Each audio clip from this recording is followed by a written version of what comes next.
تو حضرت آج بھی کچھ اسی قسم کا ایک اہم اور دلچسپ سوال ہے جو آپ سے وضاحت لینا چاہیں گے. حضرت کوئی بعض حضرات یہ سوال کرتے نظر آتے ہیں کہ ابلیس کو تو اس لیے یعنی کہ اس کو سجدہ کرنے کی پاداش سجدہ نہ کرنے کی پاداش میں اس کو راندہ درگاہ کر دیا گیا اور وہ ہمیشہ کے لیے بدبختی کا شکار ہو گیا. لیکن یہ جو ہے آپ کے دجال حضرت اس میں کیا اس نے ایسا کیا گناہ کیا تھا کہ جس کی وجہ سے اس کو بدبخت قرار دے دیا گیا ہے اور یہ لوگوں کو گمراہ کرے گا اور کنفیوز کرے گا؟ بقیہ ویڈیو دیکھنے سے پہلے ویڈیو کو لائک کریں، راہم ٹی وی چینل کو سبسکرائب کریں اور بیل آئیکن پر کلک کریں. شکریہ. یہ تو خوب ہے بھائی. اچھا ٹھیک ہے کہ ابلیس جو ہے اس سے ہی گناہ ہوا سجدہ نہ کرنے کا تو اس کو راندہ درگاہ کیا. تو دجال سے کون سا گناہ ہوا کہ اس کو بدبخت قرار دیا؟ بالکل. تو اچھا سوال ہے. اصل میں دو چیزیں ہیں. ایک گویا کہ جنات میں سے شر اعظم کو ذکر کیا ہے اور ایک انسانوں میں سے شر اعظم کا ذکر ہے. اچھا کیونکہ ابلیس جنات میں سے ہے، وہ شر اعظم سب سے بڑا شر ہے. ٹھیک ہے. اور ادھر دجال انسانوں میں سے ہے اور سب سے بڑا شر ہے، شر اعظم ہے. تو اور من الجنت والناس، سورۃ الناس میں اللہ نے کہا نا کہ شیاطین جو ہے وہ جنوں میں سے بھی ہوتے ہیں، انسانوں میں سے بھی ہوتے ہیں. اب جنوں میں سے سب سے بڑا شیطان کون ہے؟ ابلیس ہے. اور انسانوں میں سے سب سے بڑا شیطان کون ہے؟ دجال ہے. ٹھیک ہے نا. اب رہا یہ سوال کہ آپ یہ کہہ رہے کہ اس نے تو سجدے سے انکار کیا، اس وجہ سے راندہ درگاہ ہوا، بدبخت قرار دیا گیا. لیکن دجال نے کون سا گناہ کیا تھا کہ اس کو اللہ نے بدبخت قرار دیا؟ اصل میں یہ بات نہیں.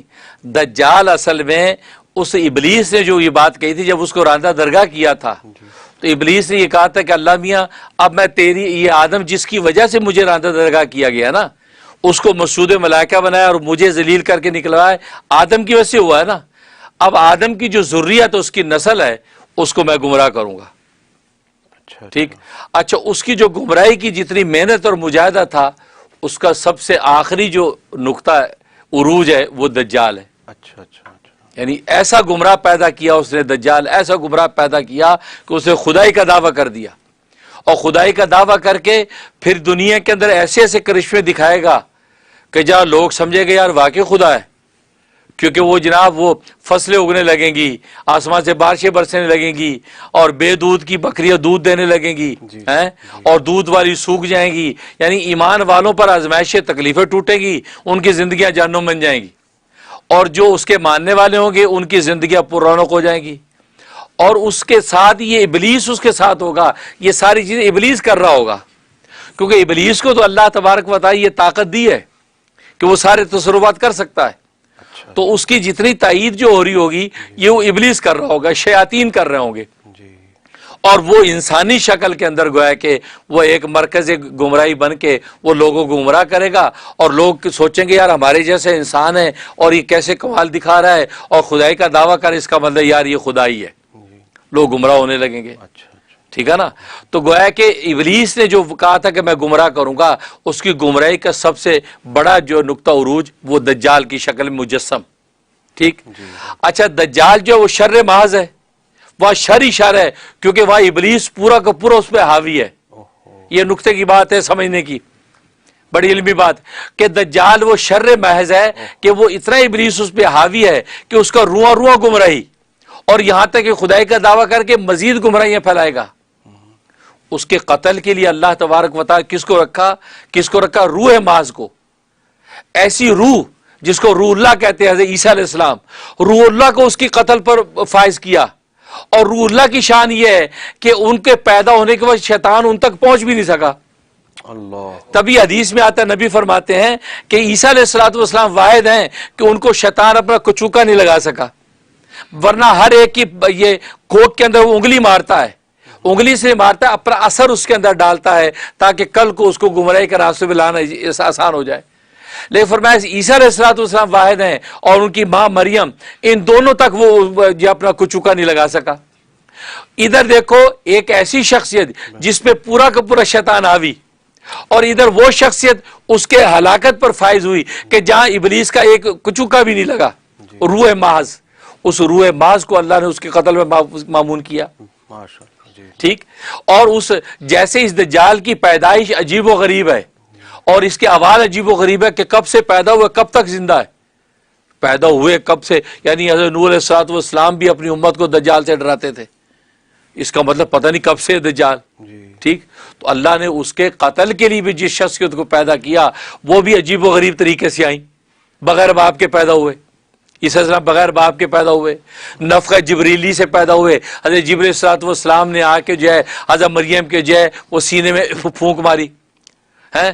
تو اسے قدوسیت کی شان، تو ان کی پیدائش میں قدوسیت کی شان ہے فرشتوں والی، اور اس دجال کی پیدائش میں شیطانیت ہی شیطانیت ہے.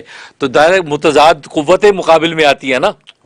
تو اللہ تبارک و تعالی عیسیٰ علیہ السلام کو اس کے لیے مقرر کیا، اور لہذا ایسا مقرر کیا کہ جب پتہ چلے گا کہ دجال کو کہ عیسیٰ علیہ السلام آ گئے ہیں، تو ان کے تصور سے ہی خوف سے وہ پگھلنے لگے گا.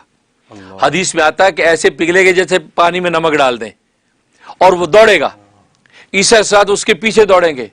اور عیسیٰ علیہ السلام کے سانس کے اندر یہ طاقت ہوگی کہ جہاں پر آپ کی نگاہ پڑتی ہے وہاں تک سانس آپ کی پہنچے گی، اور جس کافر مشرک کو لگے گی وہ ہلاک ہو جائے گا. سانس میں طاقت ہوگی. کیوں؟ اس لیے کہ جبریل کا نفخہ جبریلی، وہ جو پھونک ماری تھی نا جبریل نے، اس پھونک کا اثر ان کے وجود میں ایسا کہ ان کی منہ کی پھونک جو ہے وہ ہلاک کرتی جائے گی شیاطین کو. اس کے بعد مقام مقام لد جو ہے وہاں پر جب وہ دجال پہنچے گا، جو مقام لد آج جو ہے اسرائیل کے اندر ہے، تو اس مقام لد پہ پہنچے گا، ماں عیسیٰ علیہ السلام اس کو پکڑیں گے، اور پکڑ کے جو نیزے سے وار کریں گے اس کو قتل کریں گے، اور نیزہ جو دکھائیں گے اہل ایمان کو، اس پہ خون لگا ہوا ہوگا، دیکھو میں نے یہ دجال. گویا کہ وہ جو شر اعظم جو تھا دنیا کا، یعنی اکبر الفتن، فتنوں میں سب سے بڑا فتنہ، وہ اس کو آج میں نے ہلاک کر دیا. اب اس کے بعد اتنا بڑا فتنہ نہیں آنے والا. اب جو ہلاک ہوا اس کے بعد امن و آشتی کا دور، 40 سال کا دور امن و آشتی کا گزرے گا. کیونکہ عیسیٰ علیہ السلام گویا کہ وہ 33 سال کی عمر میں اتریں گے، اور 40 سال رہیں گے تو 73 سال کی عمر میں ہوگی، تو 73 ایئر کی عمر میں ان کا انتقال و وصال ہوگا. اب یہ دیکھیں سارا سینیریو.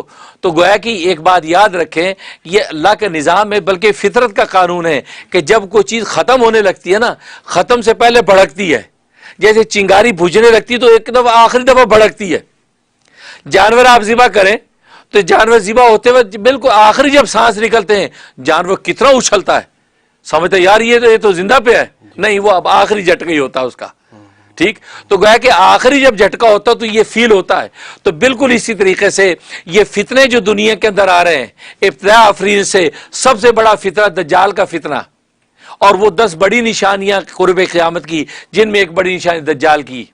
تو یہ آخری فتنہ ہے سب سے بڑا جو ختم ہوگا، اور یہ بڑا فتنہ اتنی ہیوج شکل میں آئے گا تو سمجھو اس کے ختم کا وقت ہے. کہ جب چیز ختم ہوتی ہے تو بھڑکتی ہے، تو بہت بڑی قوت سے آتی ہے، اور وہی وقت سمجھو اس کے ختم ہونے کا ہے. تو دجال کو اس طریقے سے ختم کیا جائے گا جو کہ شیطان کی گمراہی کا نقطہ عروج ہے جو اس نے محنت کی، اور اللہ تبارک و تعالیٰ پھر اس کے مقابلے میں عیسیٰ علیہ السلام کے ذریعے سے ان کو قتل کروائے گا. دجال قتل ہوگا. تو اس لیے دجال جو ہے یہ ایک آزمائش ہے.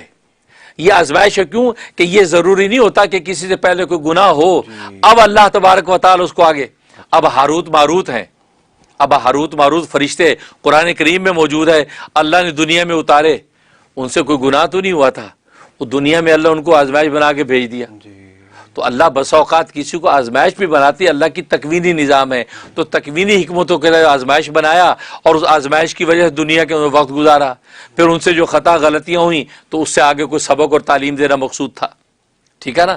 بالکل اسی طریقے سے تو اصل میں وہ شیطان ابلیس جو ہے اس کی جو ہے محنت کا جو ہے آخری مضبوط مرکز دجال ہے. اور دجال کے قتل کے لیے جو ہے وہ حضرت عیسیٰ علیہ السلام جو روح ماز ہیں، ماں جن جو گویا کہ شیطان کے کچوکے کا بھی اثر نہیں ہے، وہ ایک متضاد قوت نے آ کے اس کو فنا کرنا ہے، اور اس طریقے سے دنیا کے اندر امن و آشتی قائم ہو جائے گی. ماشاءاللہ. اچھا ماشاءاللہ، زبردست حضرت واضح ہوا. حق و باطل کا رزمیہ فیصلہ ہو جائے گا ہمیشہ کے لیے، الحمدللہ، اور حق ہمیشہ جو ہے وہ غالب آ کے رہے گا.